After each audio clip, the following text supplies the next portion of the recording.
Thanks for choosing this free Anfield Index podcast.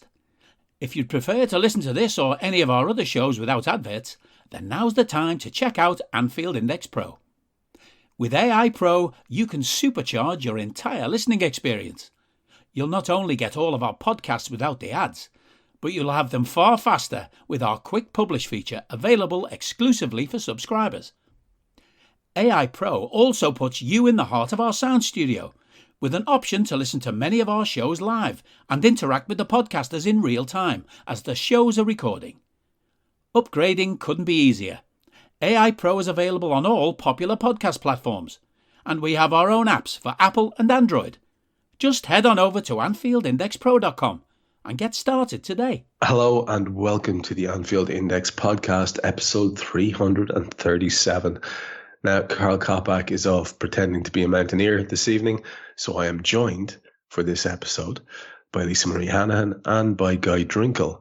And we're going to have a little chat about the Champions League draw. We're going to have a look at the most recent game against United, obviously, and we're going to have a little discussion about what, if any, changes might be appropriate for the game, which will be, by the time you're listening to this podcast, probably being played or about to be played very soon.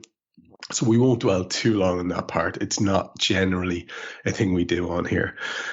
Before we do any of that, you'll be used to at this stage.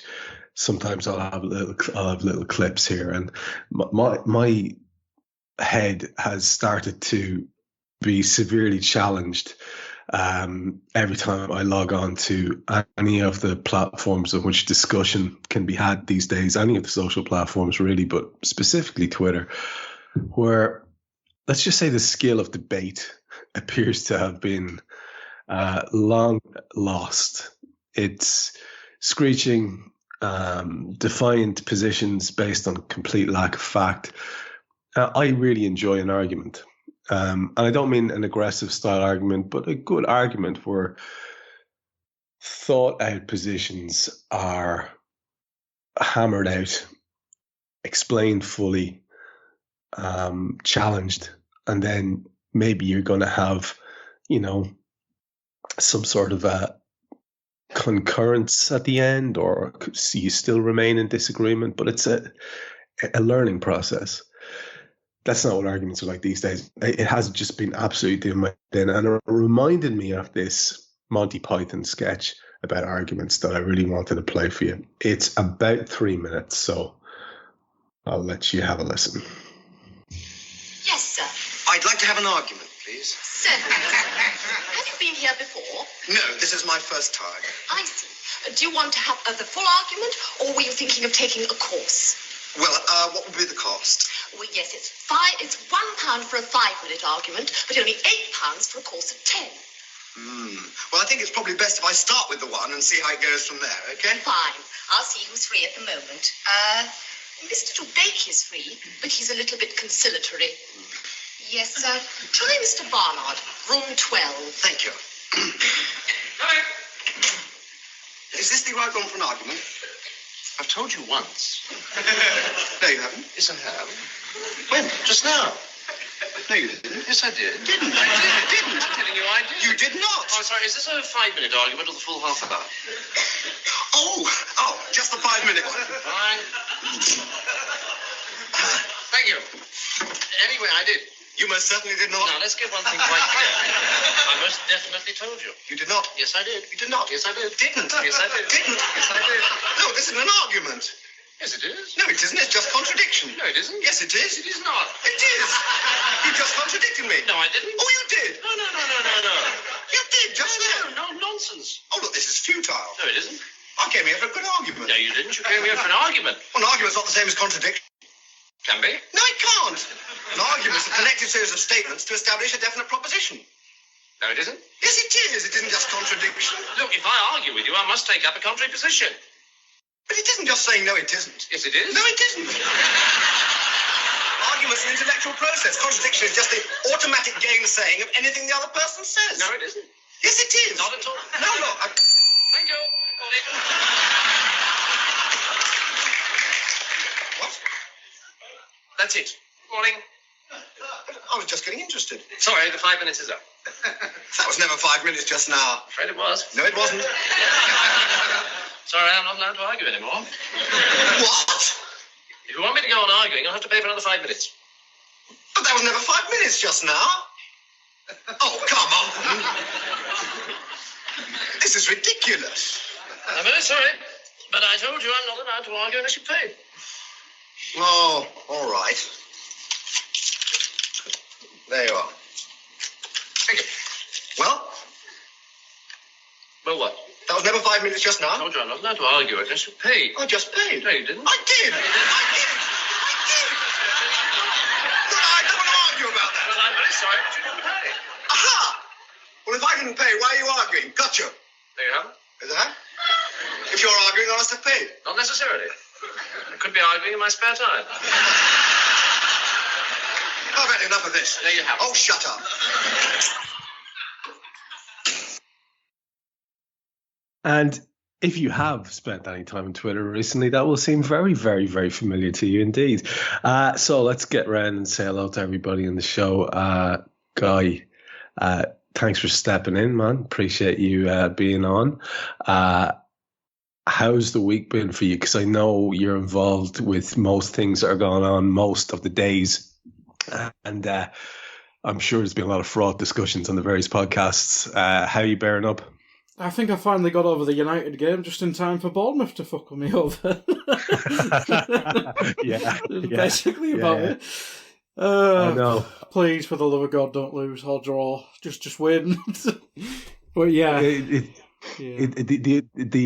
I'm listening to Dave on a daily read basis, and I know you record those as well. So and often they'll be over and back, or you'd be helping out like you do on our various shows. And it was really interesting to listen to his first one of the week. And since then, of course, we're all trying to distract ourselves with the possibility of a potential signing. And again, you know, you're really close to the case here every day, listen to people's thoughts.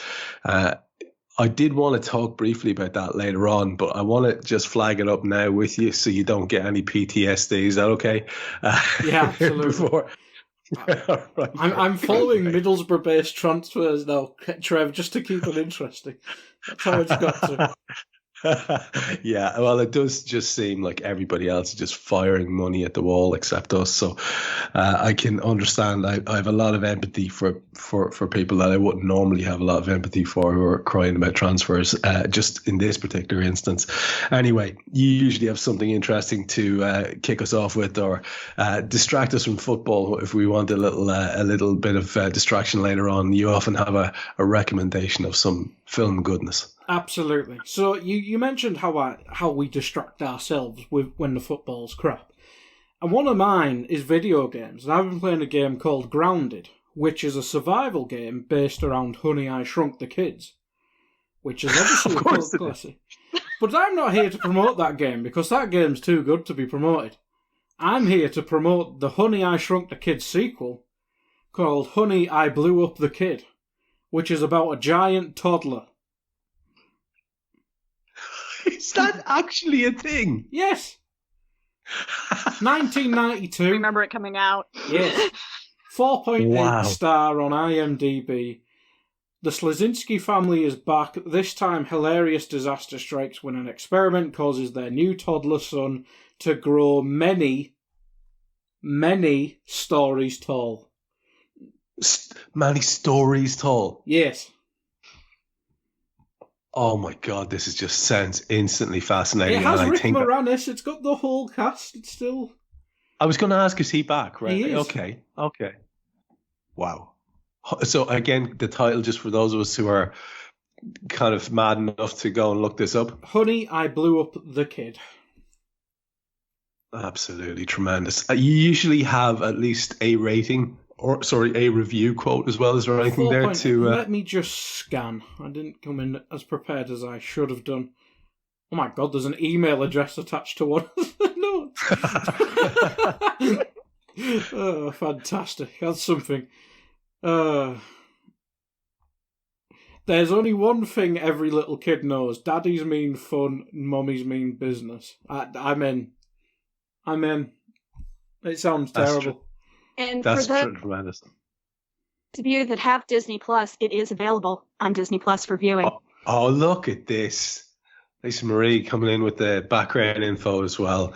You can't say that we don't provide customer service on this show. Tremendous guy. Thank you very much, as usual, for the latest. I really hope somebody is making a list of these because I think it could spread a lot of joy.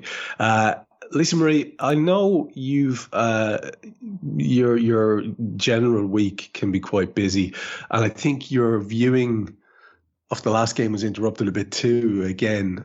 So because of the ridiculous time for you, obviously. So In fact, it was on a Monday. Yeah. So, but before, again, just like I'm just trying to do my little bit of due diligence. So before I start asking you too many questions about, did you actually get a chance to watch, or did you want to put yourself through that, given what you heard? Okay. On the day of, I wasn't able to join until the second half. Okay. And I was only kind of half watching it. Now, I have gone back and watched the first half, just because, so I would have an understanding of, some of the discussions that have taken place over the course of the week. So, yeah, but I have not put myself through a full-on viewing of the second half. No, you absolutely you saw the car wreck as it unfolded. You have enough information there to I won't feel guilty about bringing it up or putting you in the spot with a question. Now, I believe you have something by way of some sort of discussion beginner or topic for discussion.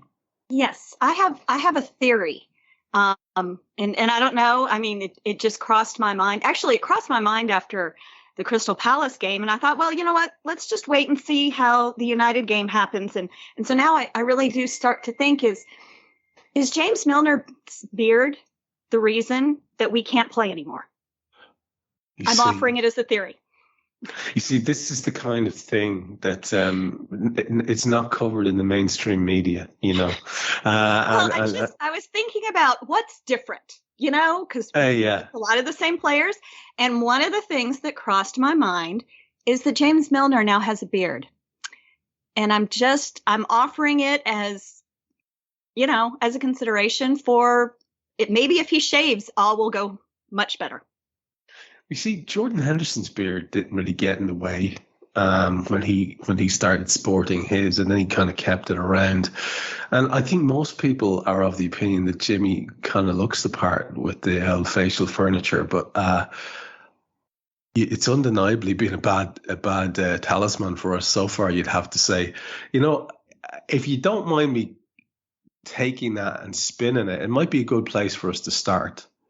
Sure. Because one way or the other, we're going to have to do a little bit of a reflection on the on the horror show at Old Trafford, even if it's only to tee up what it is that we think is going to happen. And maybe we'll do that part of our discussion now, because I want to talk to you about whether you think change is necessary, whether you think change is likely, or whether you think change is possible. From that, we can discuss, if you wish to, the idea of the transfer targets, which are still not being completely squashed by the manager in press conferences.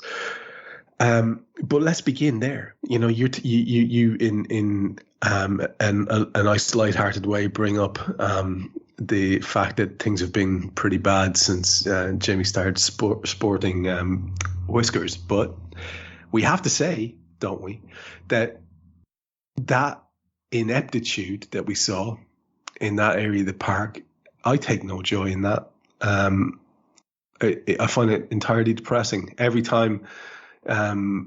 Whoever takes the field for Liverpool, I genuinely want them to be their best selves and do well for us. And to be fair to the manager, there's not a whole lot of depth there available to him at the moment. Most people are scratching their head at the Fabinho thing. And most people would have said that maybe up to 3 years ago or 4 years ago, or maybe even beyond 5 years ago, there was ample evidence that the two lads were not really a great fit together, especially when you pair them with a comparative child. A child belonging to Lisa Marie Hanahan, actually. my fourth child. Yes.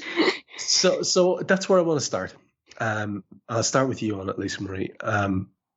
A specific question, embracing all those things that I was saying to tee it up. Do you think, having looked at Jurgen talking and speaking and listened to what he had to say and seen his facial expressions and press conferences and things like that and in interviews after the match, do you think that there's the slightest chance that he will, sort of go wild and drop the two lads for the foreseeable future and be really sort of bold and brave and play guys who are, don't have their reputations or salaries and might be on the younger end of things? Or do you think, as is my suspicion, he just doubles down? Because he said the one thing he's looking for here is that we can increase our effort. That's the one thing we can do, he said. He's still hanging on to this idea that we could have won that game. And I think he gives them, or at least one of those two guys, another chance to prove that they can up their effort. Probably one of them alongside Fabinho and Harvey Elliott again. That would be my guess, but I'd like to hear yours. Okay, so do you want what I would like to see or what I think is going to happen?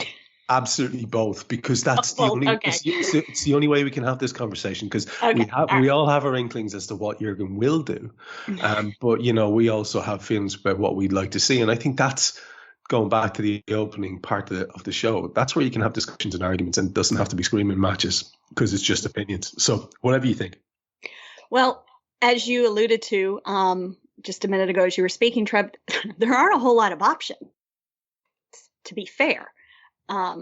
To the manager. I mean, there's not a vast pool for him to select from as we move forward, at least for the next couple of weeks. So knowing that, I certainly do not want to see both the captain and my friend James Milner with his lovely beard to both start. I think we have all come to the conclusion, and please God, Klopp has as well, that's just not a good combination. So I certainly don't want to see that. Of the two, Dave would probably like to slap me upside the head, but I think I'd rather see Millie, just because he can play that left side and Henderson certainly cannot. That's the thing. If Naby Keita's not available, there really isn't anybody to put on that left side that can play that left side of the midfield. So, not that Milner is brilliant at it, but I think he's certainly better than Henderson. I think, as several others have said, is Harvey Elliott has earned the right to continue playing on the right. No, he has not been brilliant, but again, sometimes you're only as good as those around you. So, I'm leaning toward, for the midfield, Elliott, Fabinho, and Milner. Is it great? No, but there aren't a whole lot of other choices, to be quite honest. And as regards the likelihood, I feel that it's going to be Elliott, Henderson, and Fabinho. Yeah, I concur in both of those in terms of what you'd like to see and what is the more likely. I think that'd be my shout in both. And Guy, I want to bring you neither in. Of them fill me with joy. No, of course not. Of course not. When you think about, please. Yeah, and when you think about the talent that we can't access at the moment, it's incredibly frustrating. And Guy, I believe I saw you, and it could well have been bait. You may well have been throwing fish hooks out, but I do believe I saw you on Twitter either today or yesterday going down the let's bring in Sepp Vandenberg at right back and we'll play Trent in the midfield. And again, I've no idea how playful or otherwise you were being, but what's your take on what's likely to happen versus what you'd like to happen? Because again, they're the only two things that matter here. 0%. That was a fully legitimate tweet there, Trev, and that's how bad a situation it is in 3 games this season. Good Lord, not fun, and I hate the idea of Trent going in midfield, because he's never played in midfield above 16-year-old. But that's the situation we're in. I want to move... Well, he's been dreadful at right back, to be fair, this season, but he might play... He can't play worse in midfield. But don't tempt the gods, please. Yeah, do not tempt the gods. That's true. Well, we play St. Maximum on Wednesday or Tuesday, so it could get worse. But no, I just think we've got to do something different. It can't be Fabinho and Henderson and Elliott. But then if he ends up playing Fabinho, Milner and Henderson, good God. That midfield didn't work in 2017. If you sub in Gini for Fabinho, I should say. Why would it work now? Like, Milner's been a squad player at Liverpool under Klopp bar 1 year at left back. Why would it improve that way now? And Henderson, whatever about the debate, he's shit, he's good, he's shit, whatever, who cares? He's drastically out of form. You can be his biggest lover in the world, or you can be his biggest hater ever. Everyone should drastically agree he's terribly out of form. And his first touch has completely gone. Whether it's fatigue and the minutes of his season last year and the short pre-seasons piled up, but the confidence has gone, the confidence in himself's gone. I just don't think he can play. I think if you're going to play one of the older lads with Fabinho and Elliott, I think it does have to be Milner, because he was dreadful against Man United, but he was alright off the bench against Fulham, and Palace he was alright, he wasn't good or bad. And that's kind of what you get from Milner. Whereas with Henderson, to be fair, Milner was like literally, I gave him a 2 out of 10 earlier in the week against Man United, but Henderson every game this season has been bad. Just like even the Community Shield, he wasn't great if I remember correctly. So, and pre-season, which doesn't really matter, but he wasn't good then either. So I think it just can't be Henderson. Whether it's some stupid thing with Trent in midfield, which is never going to happen, like I say, but it just can't be Henderson. That bloke needs a rest. He needs to be eased back into some sort of form, which for me, even last year when he didn't have his best year, in my opinion, his best performances were probably off the bench. Like Inter Milan probably springs to mind in the Champions. I think it was Inter Milan, it might have been AC Milan, when he came on and wrestled a game back in control with a couple other subs. Other than that, it's like Everton, but that's Everton. That doesn't count their shit. But we've got to do something, and we're not going to sign. Well, we can't sign it. We can't register anyone in time. But by the window, we've got to address that position. Whether Naby's got transferitis or whatever, I don't care. If Naby wants to go, get rid of him and get someone in. If he doesn't want to go, I don't care. How hard did he fall over to injure himself? I know he's made out of Pringles, but Jesus Christ. He kind of broke his leg or snapped his hamstring. Well, I know you were fully in on the immediate conspiracy theory of he's not injured, he's off. Yeah. You know, that's how I felt. I think I might have said it on Raw. Yeah. I think I heard Dave saying, I know you were in on that thinking as well. But like, again, even looking at Jurgen talking about it, there's a sense of impatience, a bafflement, and barely contained rage that he, you know, can pass off because he's an amiable chap and he does his best in those press conferences usually to be amiable. But realistically speaking, I suppose the reason I'm going there was the reason I brought up that tweet of yours, that thing you were saying, which you don't want to see, of course, but which it's because we are at that stage. So Fab is not in the finest of form, but hopefully he'll start. Naby Keita, let's just go through our options, is injured. Curtis Jones is injured. And there's no talk of him being available for this game. Thiago is injured, and that's an indefinite as well. Jordan Henderson is available. Harvey Elliott is available. Alex Oxlade-Chamberlain is not available. James Milner is available. You have 4 players to pick from. And I think the most likely is that he goes with Fab, he goes with the kid, and he goes with one of the two. And he's just going to have to trust these guys to do the thing that he's asking them to do. Now, here's where we expand it, and I'll start with you on this one and work my way back to Lisa Marie. The team that I watched against United were lacking a lot. But the main thing they were lacking, and Jurgen's hinted at this, but no way hammered them for it. The main thing they were lacking was that impetus and energy and being first to everything. He says in his press conference that he wants us to be, again, that team that nobody ever wants to play.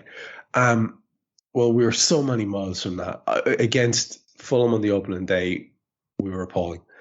Against Crystal Palace, we did enough to win that game. And maybe papered over some cracks, actually, because of the adversity when we went down to 10 men and the tails went up a bit. And against United, we were appalling. Jurgen reckoned we should have won the game. So here's where I find myself wondering what's going on. Do we think, is there a chance that that's anything other than the manager just spinning a yarn to deflect attention away from underperforming players? Do you think he actually could possibly believe that? Or do you think that he's going to take that approach that seems the most likely one, which is maybe behind the scenes, a bit of fury, a bit of rage, a bit of where's your pride, where's your passion? Old-fashioned shit, guy, but it seems to be necessary, doesn't it? Well, he seemed to expand on what he meant after, because I think on Raw, that was obviously recording in the background, you all three of you laughed it off saying, how the hell did we deserve to win? But I think he did expand on it in the presser today. Basically said, if each player basically played a couple % better, we would have pissed the game.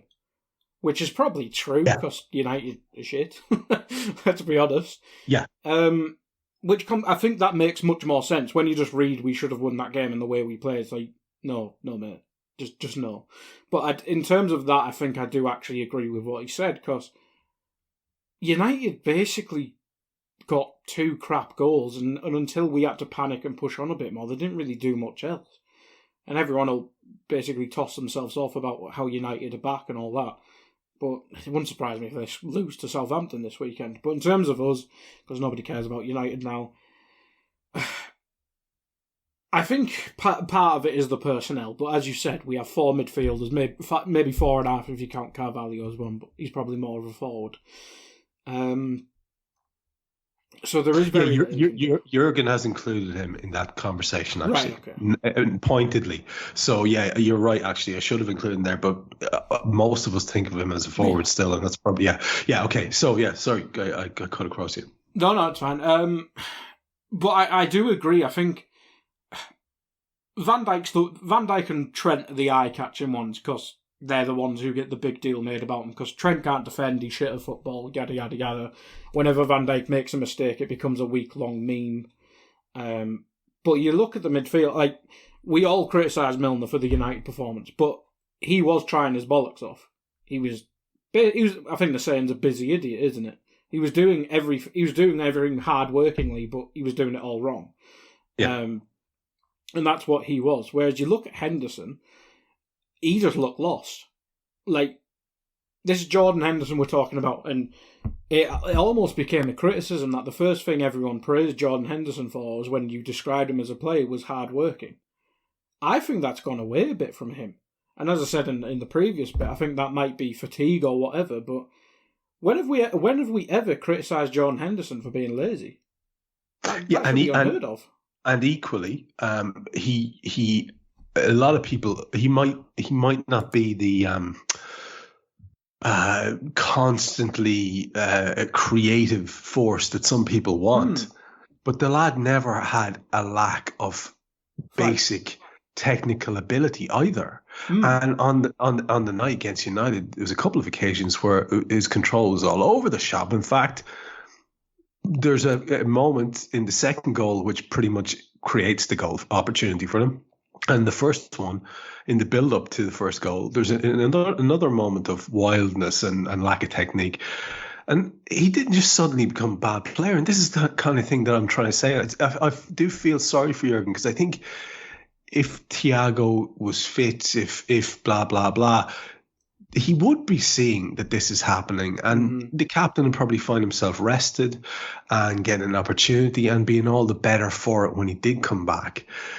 But now I'm just worried, because these things can take hold. And I asked Jan about this, because, you know, it's good to get advice from a fella who's actually done it, won Premier Leagues or won Division 1 titles for Liverpool and stuff. And, you know, he has said, like, that kind of thing can take hold. And there's only one thing he can do, which is start trying to do the basics right again. But we don't have the opportunity. You alluded to this earlier on. We don't have the opportunity for players to play their way back into form. This is a must win all of a sudden. And, you know, there's something you said there, and I'm going to throw this over to Lisa Marie, and then you can give your take on anything else that has been mentioned, Lisa Marie, as well. But Guy referred to him, the Man United scored 2 crap goals. And again, I know what he means. It's not the 2 goals themselves were very well taken. It's crap from a Liverpool perspective in terms of our efforts to defend them.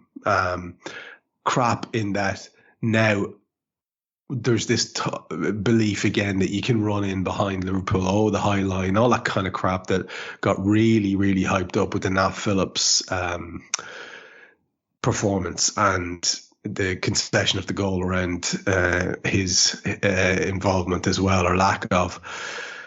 So the point, the thing I'm throwing to you is, what is it? What is it that you think can be done here in terms of the limited personnel that are there, in terms of changes to arrest whatever this slide is, so that we don't concede these shitty goals? Because Jurgen himself said in the presser today is that we just have to do all the things better. We have to do be more, put more effort into our defending, and then when we have the ball, we have to put more effort into scoring goals. And of course, this is the most simple playground coach stuff in the world to be saying. But in a case like this, it's probably not about subtlety. It probably is about giving some of these lads a bit of a shake and saying, here, do shit right, will you? Make sure that you don't make mistakes. Make sure you find a pass. I mean, even Virgil van Dijk has looked lackadaisical at times. There is definitely a little bit of a malaise there. It doesn't have to be a crisis, but it's not good. So, again, long-winded question as usual. What do you reckon we can do to address that slump? Because we only have 4 forwards to select from. We only have 4 midfielders to select from, and we have at least 3 of our defenders who might be in the shout for a first team place injured as well. So we do have to remember that the man's hands are tied. We're going to talk about transfers, so stop screaming at your listening device, whatever happens to be about buying new midfielders. That's we'll talk about that. Mute. That's just guy mentally giving me that via telepathy.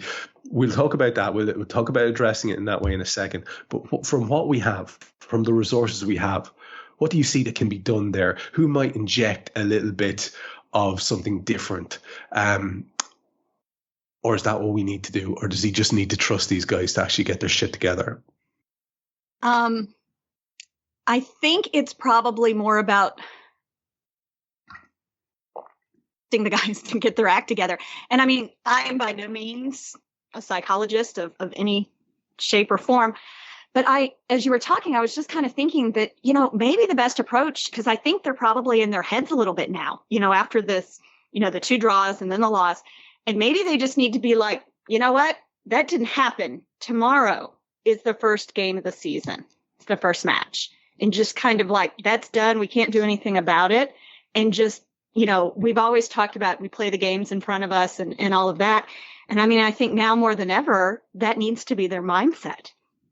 That they need to just okay, do-over. I mean, I know this sounds very simplistic, and I know it's far easier said than done, but they need, it's just so weird because it's so unlike this group of players for this to happen, a couple games in a row like this, to, just not have that usual intensity and, and all of those things that we've come to expect from them. So I do think that it's got to be, as you said, there's not a whole lot of choice for him to switch it up. I mean, I don't know if playing Carvalho more, either in the front line or even in the midfield, is a thought or an opportunity to maybe kind of change things up a little bit. But I think, honestly, because of the limited options, we've kind of got to stick with what we've got and just, they just need to get their act together and, and play through it. And by God, please, tomorrow, let that be the start of it. Yeah, I think there's a lot to that. And for the record, given the availability of who's there, and it's not, again, everybody knows I'm fond of both Henderson and Milner, but for me, I'd love if he started tomorrow with a midfield of Fab and the two kids ahead of him as eights. I'd just love to see that. I'd love to see, if we could at all, maybe get Bobby to step out as well, but that's not going to be really possible, especially if we have Carvalho in the team in midfield. So something needs to happen there around Bobby Firmino as well. He's just, I'm worried. I am worried there because there's just a bit of disjointed. He just doesn't see himself.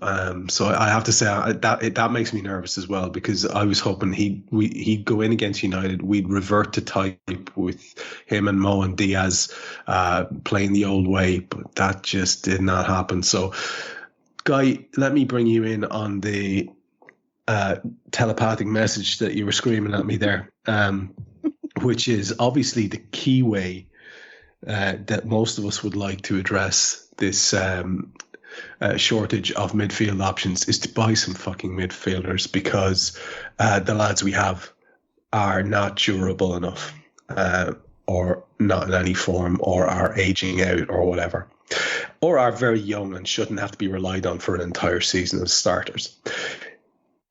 With that in mind, you again have your ear to the ground. You're listening to all of the various podcasts and the assessments and people saying this, that, and the other. Have you heard any names that you feel are actually possible or potentially even likely?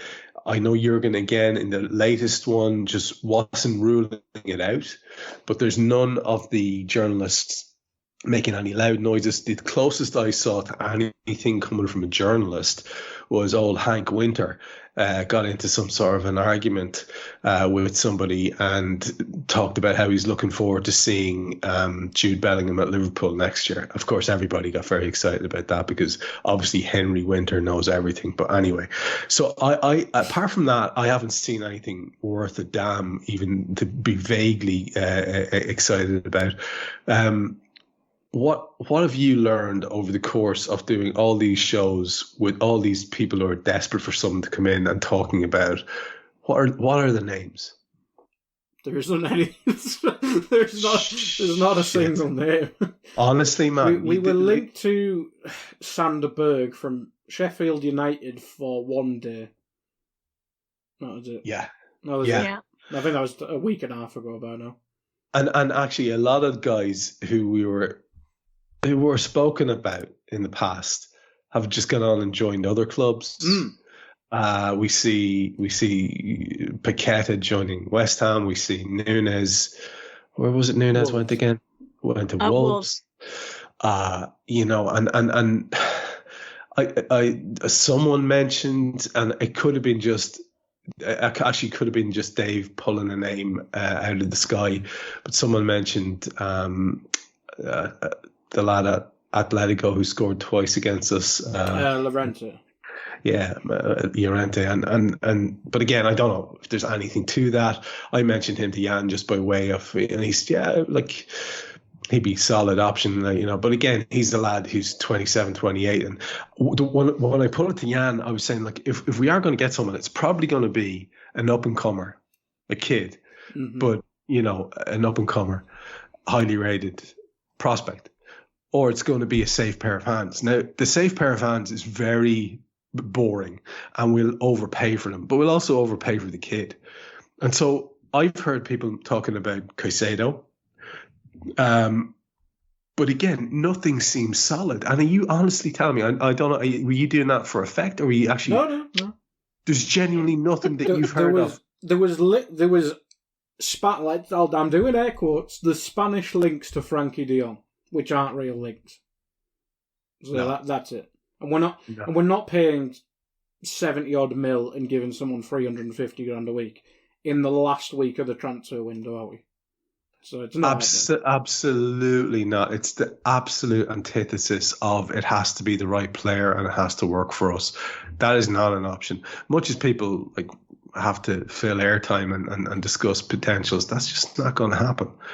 That's not going to happen. So I'm thoroughly deflated by this guy, because I was sure you'd have something for me there, because I do studiously avoid it, and yet I can't. 10-15 minutes on Twitter and you've got everything you need to know usually. I don't know. It's a bit disheartening that. Would it be fair to say then that you have almost zero hope of us doing anything to maybe help the manager with his selections in terms of recruitment before the end of the window? The only reason I don't have rock bottom zero is because Klopp today mentioned we're still working behind the scenes, and if some opportunity rose up, it'd be something we could jump on. But it's basically, if you want to put a percentage on it, 2%. So it's not quite zero, but I might as well put the lottery on myself and buy someone for Liverpool at this stage. Yeah. I just don't get it. And that Henry Winter thing, if that was real, and like that is some inside information, why wouldn't the club put that out for free, easy PR? Because the fan base is literally a toxic waste of twats either side of the argument at the minute. If you literally just went, we're getting Bellingham next year, it'd literally put out the fuse a bit, wouldn't it? So I just think that's him going with the easy links that we'll sign him next year because we said we like him. So I don't think that's set in stone by any means, but I think that's a great point, man. I think that's a really great point, and it's if there was anything to that, or if the deal was done, #done, then we'd be looking at pictures of Jude Bellingham wearing the Liverpool t-shirt or wearing his Klopp pajamas or something, and we'd all be told to just shut up and be quiet, haven't we got you a nice present for next year? And you know what, it would work with at least one half of that toxic wasteland, and they haven't done it. No. So why people believe that it's going to happen, I don't know. That to me always seems like La La Land. I don't understand that kind of shit. Mm-hmm. And we don't exactly have a great track record in signing lads and waiting for them. How dare you? Yeah, I was going to ask something on Naby, actually. I'll put it to both of you. Right, we obviously have contract situations with Naby and co. But is there not an argument to re-sign Naby and maybe let Thiago go? That Thiago's better than Naby, but he's a lot older, and albeit it's like, would you rather step in cow shit or horse shit? I think Naby's slightly less injury prone, which doesn't really help us at the minute with both of them being injured, but is Thiago not more of the issue than Naby in terms of our midfield dependencies? Could we not just replace him? It's impossible to replace Thiago like for like, but let's use Frankie de Jong because he has been linked. Say if we somehow got rid of Thiago next summer if he wanted to move somewhere, and then we had Frankie de Jong with Naby backing him up, would that not make more sense than Thiago and someone like that? Because Naby's 28-ish, whereas how old's Thiago? Thiago's 31 going on 32. 31, I think, yeah. Yeah. So is that not the issue in our midfield that, as you mentioned, everyone's either 30 or just above or 12? Like, if we got rid of Thiago, who I know it's stupid when we've got the other midfield issues, like nobody rates Henderson above Thiago except maybe Carl. But him being injured all the time is probably a bigger issue at the minute. So maybe we could get rid of him and then get someone fitter.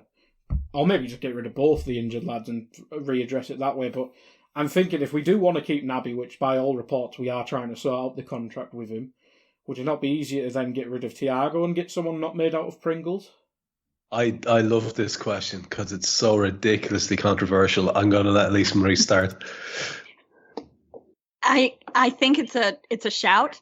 The first thing that popped into my head was, though, okay, when Thiago is fit, Klopp obviously trusts him and starts him. On the flip side, when Naby is fit, Klopp doesn't always start him. So that's True. what kind of gives me pause.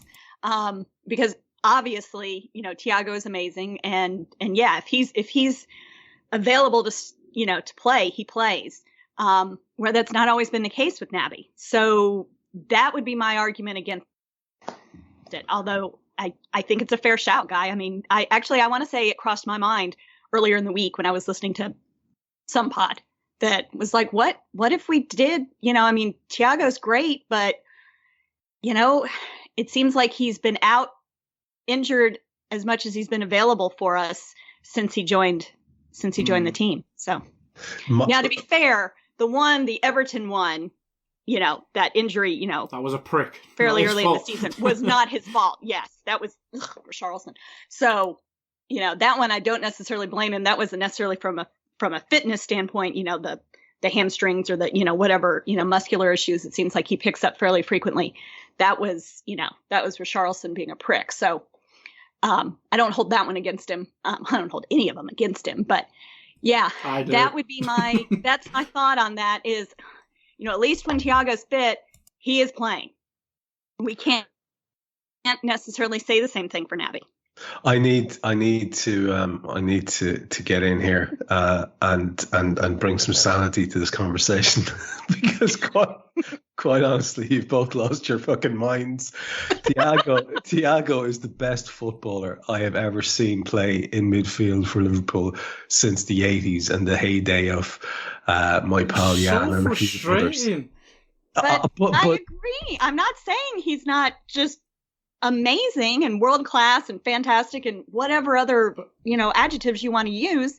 I'm just saying it seems like he's not available as much as he is available. If I put it this way, Trev, will it ease the blow? He's our most important player, but he's a knobhead for being injured all the time. You see, that's exactly what a lot of people say about Naby as well, and they have the same sort of frustration. And I know that when you're saying it's almost an irrational frustration, but nothing you can do about it because it just kills you that you can't see the guy perform. My only thing about it is, like, if we're paying huge amounts of money to Jimmy Milner and Jordan for basically vibes. You know what I mean? for good coaching. Yeah, like we're just basically training ground vibes. Then, I mean, fucking hell, you keep a world-class winner like Thiago around as well. I look, it's for me. I'd hate to see him leave the club, and I'd like to see him finish with a few more trophies and finish his career with us. But that's only going to happen if we address the quality of the lads around him. And for that reason, I go the other way, exercising the same sort of logic. I'd be saying it just hasn't worked for Naby. And you want to see him go and do well somewhere else. And I mean, there's no guarantee that he will, because there's no guarantee that he's not going to keep breaking down for the rest of his career. The Bundesliga doesn't have injuries; it just has vibes, I think. So that's fine. It does, yeah. And as is evidenced by some of the lads going back there and having field days. So yeah, I'd be happy for him if that was something that could happen. But I honestly do believe that when I put this to Mr. Malby, he said, is there something to be said for maybe not always doing things the way you do things? Do you not have to maybe roll with the punches a little bit in a situation which is an emergency? I mean, we did do that before when we brought in Kabak and Ben Davis. To me is that turned out brilliantly. But this to me is a situation where it's a worse situation in many ways because we're looking at coughing up the potential of a league or a Champions League. And my only saving grace, lads, to change the subject to something happy, to sort of finish our football chat, my only hope is that the saving grace is that Champions League, that even if things are sort of scattershot in the league because we don't make any moves and we do have these long-term injuries and whatever, or we just end up too far behind the 8 ball from the start for a league challenge, a proper league challenge, there is still the Champions League and we are in our element in that competition. And we do have the very interesting news regarding the Champions League draw. So I'd like to get a little bit of chat from both of you about that and what you think.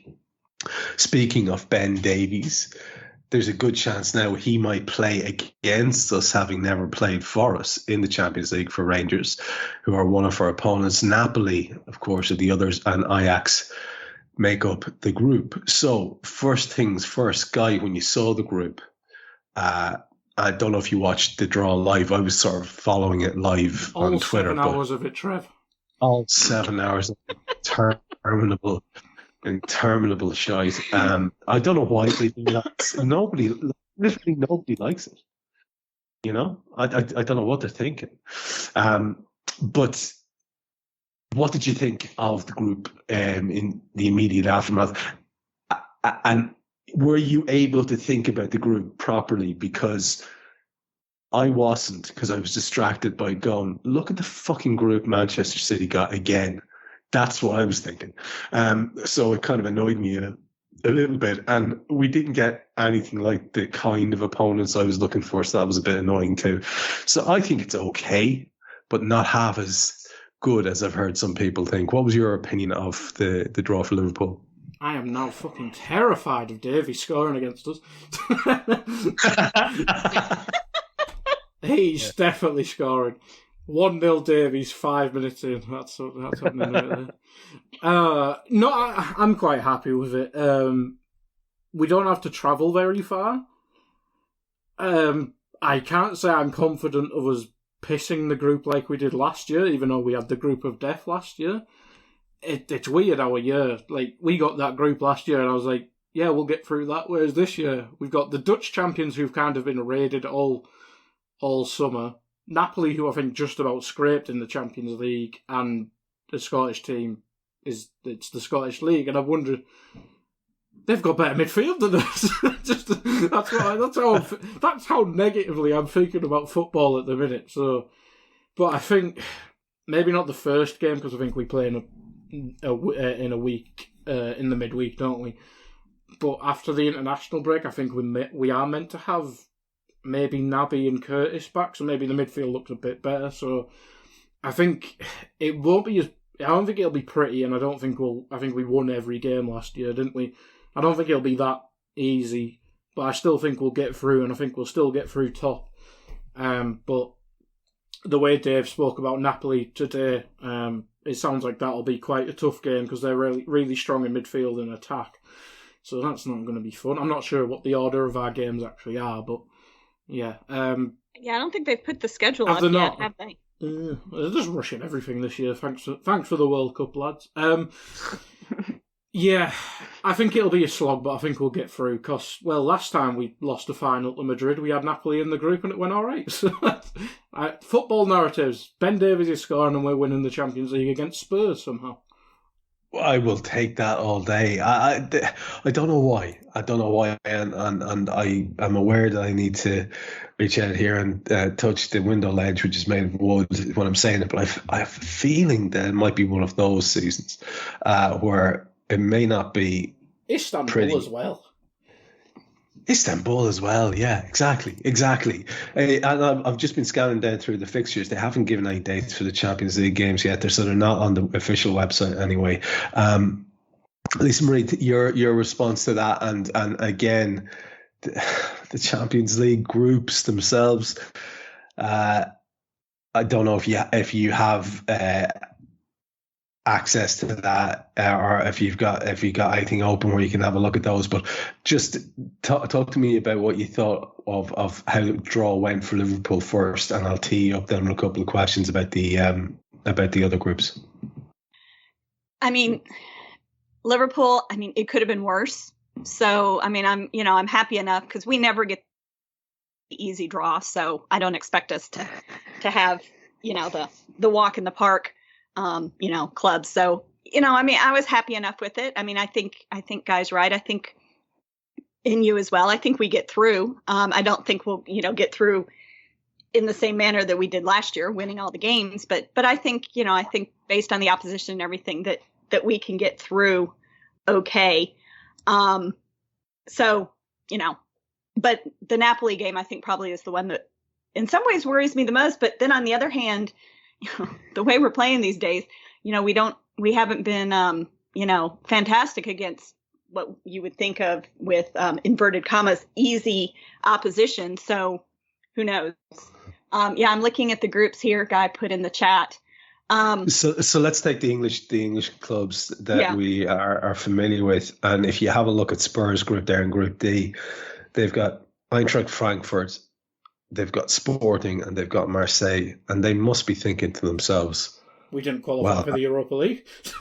Yes, they must be absolutely chuffed with that. That is. But we never. And when you look at Chelsea's group, they're in with AC Milan, who I really wanted to get, Red Bull Salzburg and Dinamo Zagreb, and they will be thinking, well, it'll be us in Milan probably. So that's not too much of a stretch. And then just to go to the last one, Manchester City, Sevilla, Borussia Dortmund, and FC Copenhagen. And again, they'll every time with that shower, it's just I don't see any challenge for them with any of those teams. And the reason I mention it, Lisa Marie, is because it will be relevant, because it will mean that they will not be under as much duress as they otherwise would have been if they were in with a more challenging group, which means that they're unlikely to relent in their pace in the league as well. So it does have knock-on effects, right? Yeah, the only, if we're going to try to find the positives here is City does have to travel further than we do. So, maybe they'll be the ones with, the Wednesday game in Dortmund and then have, the early match on Saturday in the league. But, that only seems to happen to us. So probably not. But no, of course, they've got to be very pleased with who they're in the group with. And Tottenham, you're right. They have to be thinking, wait a minute, we qualified for the Champions League, not the Europa League. What happened here? But again, our group could have been worse. We could have the, Group H opponents, which, with the example of the last one, which I've never even heard of, would have been potentially kind of a tough draw. So, that's PSG at some fake team from France. Oh, okay.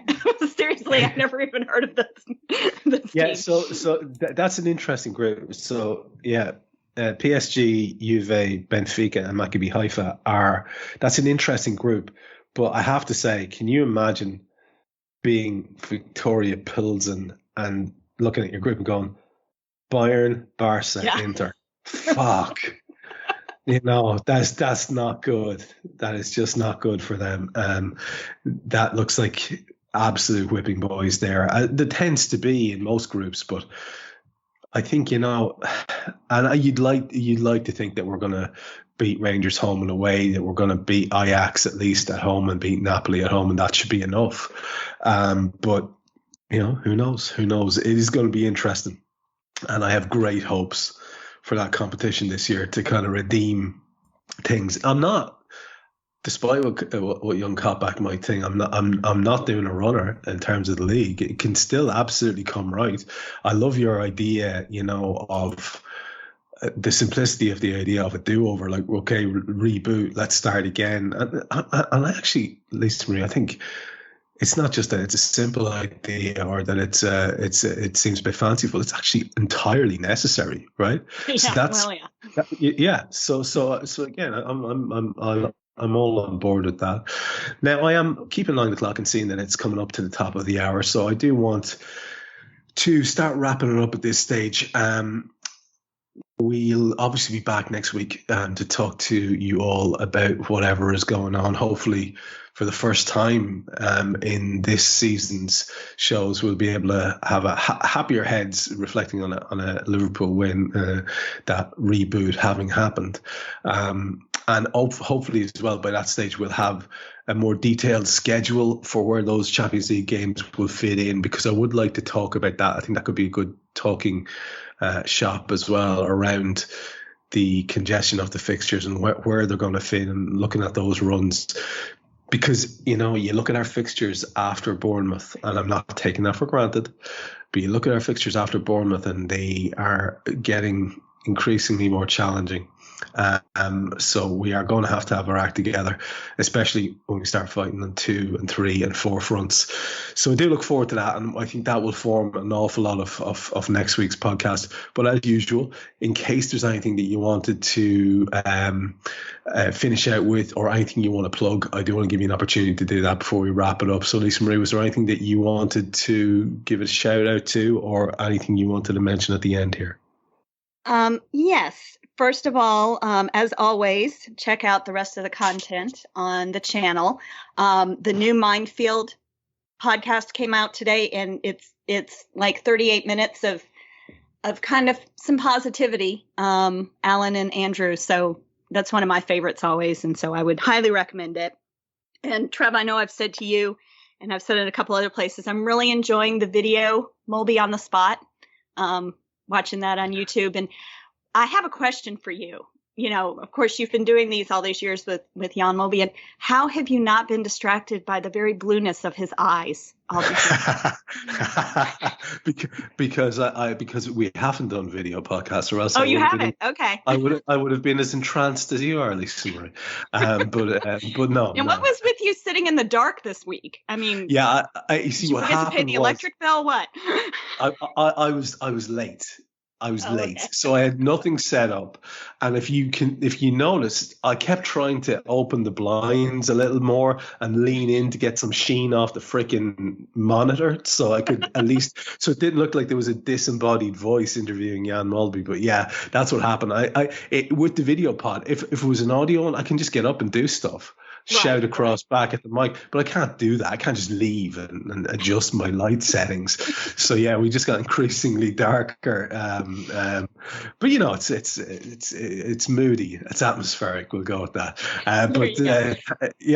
It's for some people just love YouTube. So hopefully it'll take off, and maybe with in a way that the videos haven't to date. So it would be nice to see. It getting a little bit of a niche following, and anything we can do, I do appreciate you mentioning that. Anything we can do to get it seen and get Jan heard by more people now that the shows are all free, I think makes a lot of sense. And Guy, for yourself, is there anything you wanted to finish up with? Do check out Rate Don't Hate. I am blaming my guests for the start of the season because they all jinxed us. Rightfully so. It wasn't me. You were good last year when I was on it. It looks like Chelsea are buying that Fofana kid, and it may spell the end of Harry Maguire as the most expensive defender in the world. So, moment of silence if true. Wow. Yeah, I just find it oddly depressing because it's another transfer that somebody else is doing. I don't care if it's crazy because I've just got transfer envy. Chelsea And the are only just thing, spending money though, it's insane. It's absolutely insane the way they're spending money. Lisa Marie, FSG spent money on Downing and Henderson in their first year. Well, that was before my. That's true. You never experienced fan time. I don't you never necessarily experienced that, John W. Henry's splurge year. the great splurge year. Oh my God. I just pure transfer envy, I have to say. In fact, I'm going to call the pod Transfer Envy. That's what we'll call it this week. I'll wrap up by saying that I just echo what Lisa Marie and Guy have said. Loads of good stuff on the channel. Go and get yourself used to it. I'm going to do a one-off show with Justin and Armando as well. We kind of just suggested it to each other there. We've never done anything together before, so that would be good. Hopefully that'll be out soon-ish whenever we can line up schedules. So loads of interesting content on the channel, and what you can do for us if you are a loyal listener, just tell somebody else about it. All right, you don't even have to go to the bother of a retweet, because I'm a firm believer in word of mouth. It's what leads to people coming up in the garage or the petrol station and saying, when I'm talking to someone, saying, "Are you the fella that does the podcasts? I recognize your voice." That'll do for me. That's the kind of thing we want. Just any sort of publicity or any sort of word of mouth. Please do get it out there. So we'll finish up. You heard Lisa Marie Hanahan. You heard Guy Drinkel. I've been Trev Downey. This is the Anfield Index Podcast, and we'll be back next week. We hope you enjoyed listening to this Anfield Index show.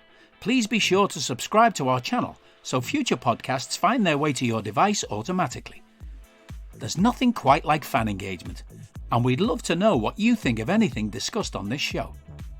The best way to get in touch is over on our free Discord community, where both podcasters and listeners debate the hottest LFC topics 24/7. Sign up free now at anfieldindex.com/Discord. You won't regret it. You can also follow us on Twitter at Anfield Index and find us on Facebook by searching for Anfield Index. Oh, and before you go, we'd love it if you could leave us a 5-star review on your favourite podcast app. It only takes a couple of seconds, and it means the world to the people who create these free shows.